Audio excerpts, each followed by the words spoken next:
Hi, this is my review of Battlecats Volume 1, The Hunt for the Dire Beast by Mad Cave Studios. This Volume 1 contains all of the issues for the first part of the Battlecats ongoing saga. This is a series of comic books featuring high fantasy battles.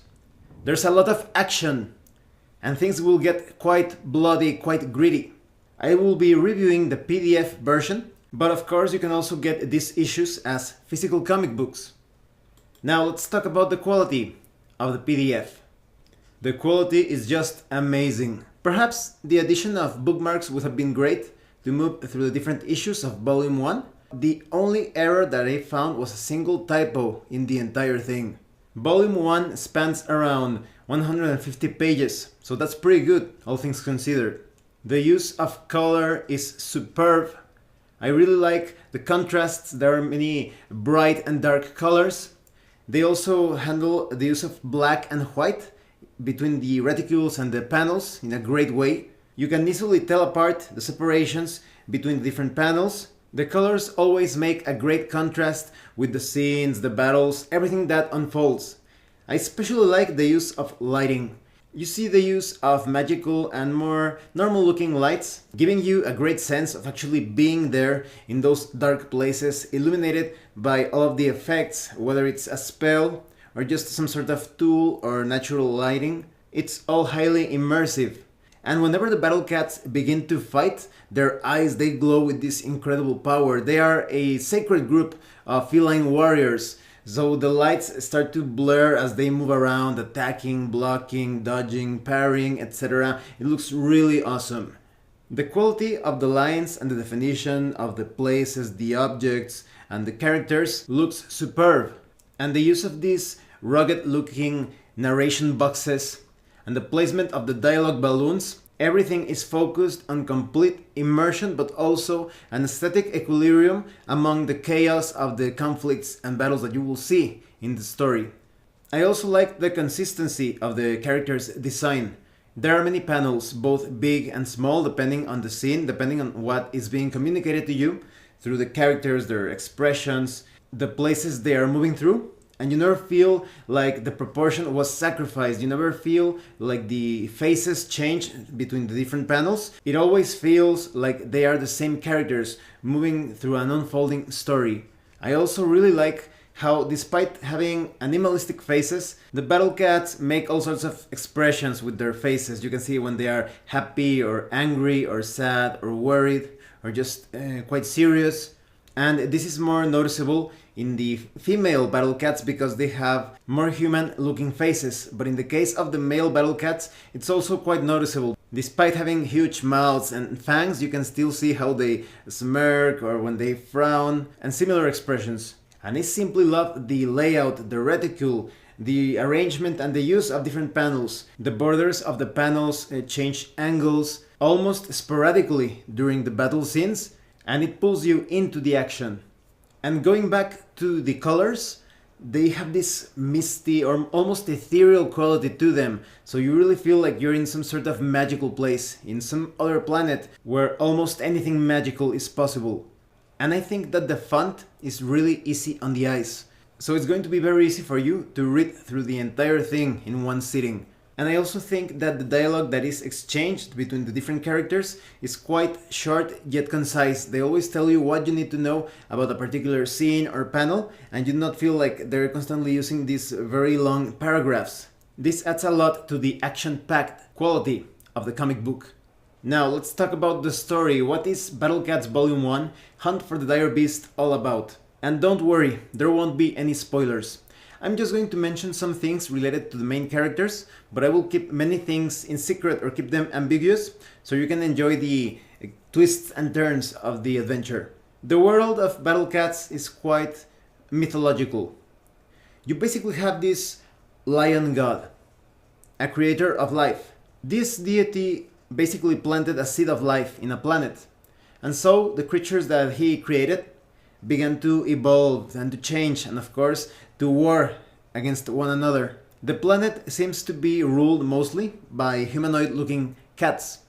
There are also dogmen of sorts, but they work more like trainers and advisors. It looks like the catfolk of this type of world are the predominant species. Although there's a lot we haven't seen about the world. The world building, as handled in this comic book, works great because of the narrated and visual exposition, but you still feel like there is a lot that you do not know about the world where the Battlecats fight. In the history of this planet, eventually, a lion-maned warrior by the name of Eramad appeared. It is considered that one who is born with a lion's mane has been chosen to be king. So he started to vanquish all of those that constantly warred against each other. He started to unify the different cat people and was approached by dogmen who wanted to assist him, to guide him in his quest. And after many trials and tribulations, he was actually able to develop this sort of divine power to make him the strongest ruler of the planet. This power was also transmitted to a small number of cats, and from then on, these cats became known as the Battlecats, the protectors of the realm. You will see more details about the history of the royal bloodline, how the descendants of the king are quite different from their predecessor, and you get to the point where Eramad III is actually ruling. He is the king in the current section of the timeline. Now let's talk about Battlecats. The Battlecats are a group of sacred warriors. They are the inheritors of this power that was given to the first Eramad by the divine will of the Lion God. The Battlecats are superior to other catfolk. They look like superheroes amongst their kind. However, because their power is so dangerous if used inappropriately, they cannot have children. This power is passed down through a very strict ritual selection process. Now let's talk about each of the Battlecats. First we have Kelthan. He is the leader of the group. He is a master of the great sword. You can see him how he cuts down several enemies at the same time with one powerful swing. He's also the one who inspires the group, the last cat to fall down. And you can also see that despite being somewhat young, he acts as an advisor or even a mentor to the other Battlecats. And although he has a great respect for tradition, he's not afraid of breaking some taboos or going against doctrines and dogmas if they go against his own sense of honor and his common sense. Then we have Vela. She's the spellcaster of the Battlecats. She wields all sorts of strange and miraculous powers. To put it in RPG terms, she kind of feels like a combination of sorcerer and shaman. She uses this sort of shadow to attack her enemies, but it also serves for other more utility-based purposes, and she has great healing powers. There seems to be a mystery surrounding her power and potential. Then we have Zorian. Zorian is the tank of the group. He's very strong. This is a huge Battlecat. He's always fighting in the thick of things with many enemies clawing and tearing at him with their weapons and their claws, and he seems to barely feel a thing. Most of the time he is unscathed. He does need some healing every now and then, but he has this sort of like a juggernaut feel to him. He is also quite philosophical, quite spiritual. He is always there, ready to help the other members in the group, keeping them focused and centered. Then we have Kalira. She's a very agile, very dexterous type of Battlecat. She uses a bow, and the bow is also bladed, so she's also pretty good at close quarters combat. She also seems to be on the martial arts side of things. She looks highly skilled at kicking and punching, and she also uses explosives every now and then. She's quite fiery in her temperament, but also quite reckless. She's also an excellent scout because of her sharp senses when compared to the other Battlecats. Then we have Mekar. Now Mekar, he is the bard of the group. His fighting style, it feels like a dual wield type of battle style because he uses a sort of mace axe, but he's constantly employing the shield as a weapon as well. So he's constantly dual wielding, throwing his shield to attack enemies at a distance, or sometimes another Battlecat needs support and he tosses the shield so that the cat can use the shield as weapon or as protection. Mekar is probably the most talkative of all of the Battlecats, but his jokes are not that funny. I think his jokes could use a bit more polish. Most of the time he's making jokes that aren't too good, And I think some of them could actually be great if they had a bit more polish. As I said, for example, there is a part where an enemy gets struck with an arrow, and I think he should have said something like, "That arrow looks great on your skull." But instead he says something like, "That arrow's a serious improvement to your face." And it falls a bit flat in my opinion. Nonetheless, he's always there to support the other party members, and he's a bit of a wild card. You never know what he's going to do during combat. Sometimes he goofs off a bit, but make no mistake that he's just as powerful as the other Battlecats. He's fighting several opponents at the same time and dealing a lot of damage. Now, I feel like this comic book has a very strong 80s vibe to it. It feels like a very bloody version of an 80s cartoon. And with that being said, for each Battlecat, there is an enemy that feels like a mirror image or a shadow version or evil version of each of the Battlecats. And these are the Darkcats. The Darkcats are shrouded in mystery. We still do not know much about them. Even when they appear in this volume 1, they just show off some of their powers, and you still do not know if they have some sort of rivalry with the Battlecats, if the Darkcats are friendly with each other. At the very least, we know that two of them do not get along so well, and I really can't say too much about them because we know very little about their personality. I could talk about the role that they play on this story, but it would be a bit of a spoiler. But they have some pretty amazing powers. Not all of them are shown in action, but those that are, you can see powers of a sort of telekinesis sort of power that basically breaks apart the bones and the organs of the victim. There's also a dark cat that is pretty much an unstoppable beast. If you get that dark cat in a room, there's going to be carnage. There's also a dark cat that is quite skilled at using all sorts of bladed weapons and acrobatics. And one of them is powerful enough of actually presenting himself alone to the Battlecats, fighting for a few moments and then retreating, suffering little to no damage. I'm really excited to see further interactions between the Battlecats and the Darkcats, to see some rivalries to form, or maybe there are existing rivalries, to see if when the two groups clash, if it's going to be just an all-out war or conflict, or if each of the Battlecats is going to be paired up with an opposing Darkcat in a fated or destined battle sort of way. Now, let's talk about the story and the plotline. The story begins with the Battlecats receiving an order from King Eramad III. They need to hunt down the legendary Dire Beast. This is somewhat of a strange order because the Dire Beast has been around for quite some time now, so the timing for this mission is somewhat mysterious. You will see how the Battlecats interact with each other. You will see a little bit of their personalities. I think we will need a couple more volumes to fully get a sense of the psychology and the emotional state of each of the Battlecats, their hopes, their dreams, their ambitions, their fears, but you do get a good feel of what makes each Battlecat unique. You will see the Battlecats displaying some of their abilities, and the action immediately picks up the pace after just a few pages. The battles are so amazing, they are gory, they are fast, so many things happen at the same time. There's never a lull to the situation, everything is always so high-paced. Everybody is attacking and jumping and parrying and doing all sorts of stuff. Even when they are talking or delivering some lines of dialogue, they are doing something. They are attacking, they are protecting themselves, they are targeting someone. So I really like the battles. Battlecats has some of the best battle scenes that I have seen in comic books. The angles from which each panel is displayed really showcases the agility, the strength, and the brutality of the different characters involved. You will also see some astrological factors when it comes to the power of each of the Battlecats. It seems that the moon has a great effect on the way that they move and they fight. But enemies are not going to be the only obstacles or hazards throughout the way. The Battlecats will have to navigate very harsh environments, really tough weather conditions.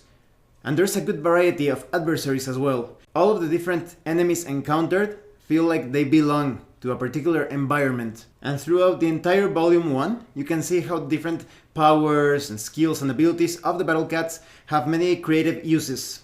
Sometimes they will employ spells and weapons and tools in unconventional ways, depending on the situation. I also really like the pace. It is a constant dance between battle scenes and a few slow moments in between. that reveal more about what each of the Battlecats is thinking, their past battles and experiences. In fact, I think there is a lot of potential when it comes to exploring the past battles of the Battlecats. You can see that they are an experienced team who has had many encounters, and they work great together because they know their strengths, their weaknesses, how to coordinate their attacks. So we'll probably see more about some battles mentioned here in following volumes, maybe through flashbacks and such. You also get a glimpse on the types of politics and intrigues that happen within the walls of the castle that King Eramat III rules. Something that strongly assists in the transition from one scene to the other is the use of color. When they are in a forest type of area, you will see these tones of green, a sort of ethereal light everywhere. And when they move up to the mountains, in a frozen environment, there is constant white and blue all around. And when they get into some more cavernous, oppressive and claustrophobic areas, you see these tones of brown and red and pink and dark pink that make you feel as if you are actually there. I also like it that they take the time halfway through the story to give you some more information about the mythology, about the history, the culture, and the seasons in the world of Battlecats, known as Balderia. They also paint a very clear picture of how the Battlecats species first started out as a very primitive type of species, and then they developed into a very advanced civilization. They also do a great job when expressing the power, the presence, the magnificence of King Eramat III. You kinda get the idea that he's just as powerful, if not more so, than the entire team of the Battlecats. This is communicated by his huge presence. All of the different angles or shots throughout the panels paint him as a very impressive and powerful figure. And of course, you can see the same in his ancestral bloodline. Perhaps the most shocking part of Volume 1 is when the Dark Cats fully reveal themselves. They just make such a stunning and violent entrance that you know that they are trouble.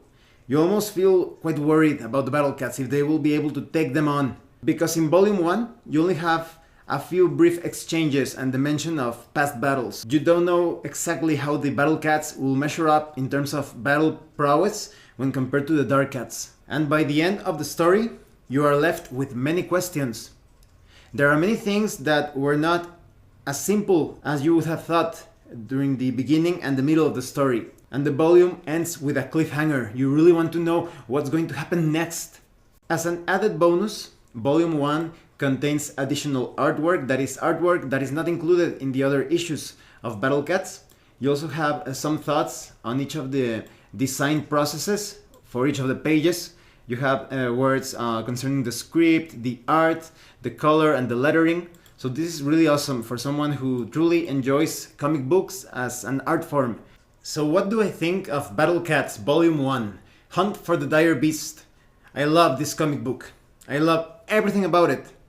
Perhaps the only thing that I didn't like too much were Mekar's jokes that sometimes fell a bit flat. But everything about it, the story, the battle scenes, the world building itself is impressive. In just Volume 1, I already want to know more about this world, and I still feel like they build a solid foundation for everything, for all of the sites, for the wilderness, for the city. You get a really good idea what each place is all about, but you still know that there are many things, many mysteries that you are not aware of. And all of those mysteries could be used as an excuse to further explore the world of Balderia.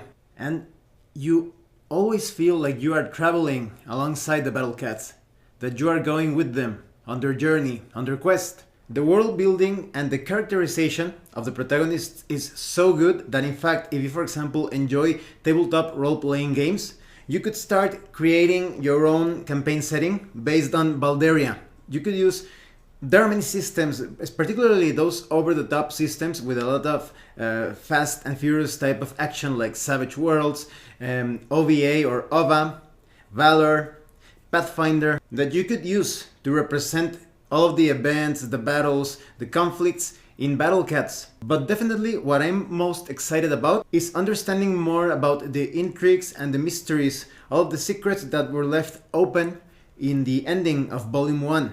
And I also want to see the interactions between the Dark Cats and the Battlecats. And I also think that the designs of the Battlecats, the Dark Cats, all of the characters basically, they look great. I would love to see them perhaps in miniature form or as action figures. That would be amazing. This series is ongoing. If I'm not mistaken, issue 1 of volume 2 has just been released, so I really want to check that out. You can actually get issue 1 as pay what you want, that is for free. You could download it and check it out and decide if you want to buy volume 1. So my highest recommendation of Battlecats volume 1, Hunt for the Dire Beast. I'm going to be reviewing more Matt Cave Studios comic books, so I hope you will watch those reviews too. Thank you so much for watching my review, and if you have any comments or questions, please let me know. See you later!